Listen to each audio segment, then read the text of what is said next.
the doctrine of the Trinity in the Quran is a very interesting one. Very quickly, I'll try to summarize my points as quick as possible. There is no mention of Trinity in the verse 116 of the chapter 5 of the Quran. There's no mention of the Trinity. The Quran simply says, this is a dialogue taking between God and Jesus. God asks Jesus, did you tell people to worship you and your mother as gods besides Allah? And Jesus responds that I have never said anything like it, and you are better aware of the fact that I have never said anything like it or claimed anything like it.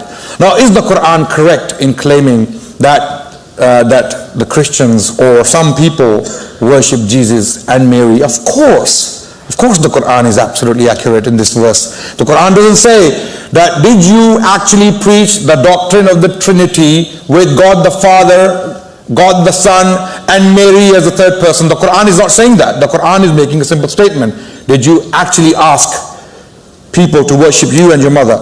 Do Christians worship Jesus? Of course they do worship Jesus. In fact, at the expense of God the Father, they worship Jesus. People like James D.G. Dunn, one of the biggest scholars on patristic history, has written on this topic. Did early Christians worship Jesus? And he has very interesting points to make. And in this book, in the conclusion, he states that the Christians today are effectively guilty of Jesus-olatry.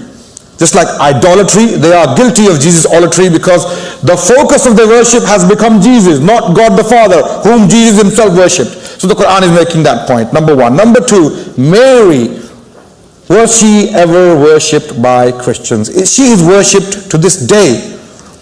The Catholics, in fact, the Council of Chalcedon, 461 CE, regarded Mary as the God-bearer, the one who carries God in her womb. In other words, the mother of God.